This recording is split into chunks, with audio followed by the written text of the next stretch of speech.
வணக்கம் மக்களே. இன்றைக்கி பார்த்தீங்கன்னா நம்ம வந்து ரிக்வெஸ்ட்லாம் எதுவும் கிடையாது. நம்ம அண்ணன் விஜய் அவர்களுக்கு வந்து இது வரைக்கும் இந்த ஒரு வாரம் ஆட்சி செஞ்சுருக்காங்க. அதோடைய ஃபீட்பேக் கொடுப்போம். நல்லது கெட்டது மக்கள் என்ன பேசுகிறாங்க அப்படிங்கிறத நம்ம சொல்லுவோம்.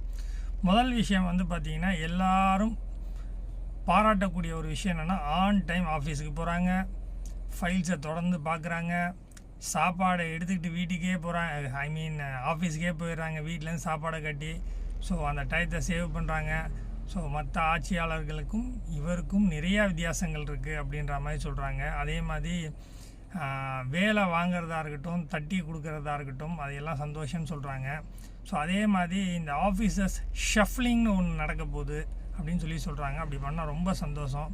ஸோ எல்லா டிபார்ட்மெண்ட்டில் இருக்கக்கூடிய ஆட்களும் நீங்கள் ஒரு ஷஃபில் பண்ணி ஒரு கார்ட்ஸில் பேக் ஆஃப் கார்ட்ஸை எப்படி மாற்றுறீங்களோ அந்த மாதிரி நீங்கள் மாற்ற போகிறீங்கன்னு சொல்கிறாங்க. மாற்றினா எங்களுக்கு ரொம்ப சந்தோஷம்.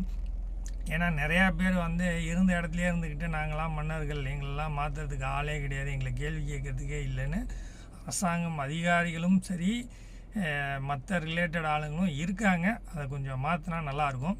ஸோ இப்போ வந்து இந்த டாஸ்மார்க்கில் ஆக்ஷன் எடுத்தது ரொம்ப ரொம்ப ரொம்ப சிறப்பான ஒரு விஷயம். அதை விட வந்து இந்த ஒரு ஆய்வாளரை நீங்கள் வந்து ஆக்ஷன் எடுத்தது, அதாவது அவர் டாஸ்மார்க்கில் அவங்க ஏரியாவில் விற்றுக்கிட்டு இருந்தாங்க, அதை ஆக்ஷன் எடுக்கலன்னொன்னா அந்த இன்ஸ்பெக்டரை நீங்கள் வந்து டெம்பரரியாக சஸ்பெண்ட் பண்ணது ரொம்ப சந்தோஷம்.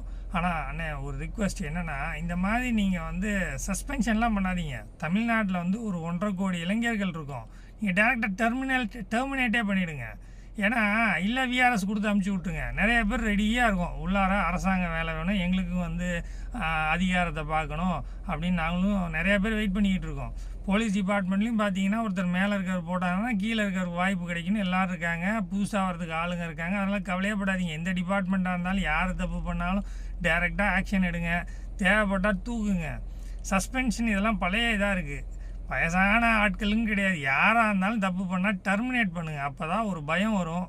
ஸோ மக்களிடையே வந்து பார்த்திங்கன்னா ஒரு வரவேற்பு கிடைக்கும் ஒரு விஷயம். அப்புறம் இன்னொன்று, மக்கள் வந்து கொஞ்சம் கஷ்டப்பட்டு சொல்கிற விஷயம் என்னென்னா, உங்கள் கான்வாய் அது பார்த்திங்க அப்படின்னா ஒரு பெருசாக இருக்கான், ஒரு 30 கார் கிட்டே இருக்குது.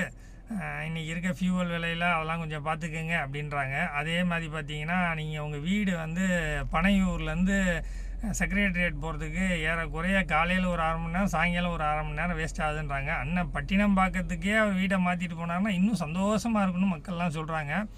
ஸோ அதை கொஞ்சம் பார்த்துக்கங்க. ஏன்னா அந்த கான்வாய்ன்ற பேரில் பார்த்திங்கன்னா இந்த ஜீரோ டிராஃபிக் தான் வச்சு மெயின்டைன் பண்ணுறாங்க. இருந்தாலும் அந்த டைமில் அந்த சைடு போயிட்டு வரவங்களுக்குலாம் கொஞ்சம் இடைஞ்சலாக இருக்குது, இடையூறாக இருக்குது அப்படின்னு சொல்கிறாங்க.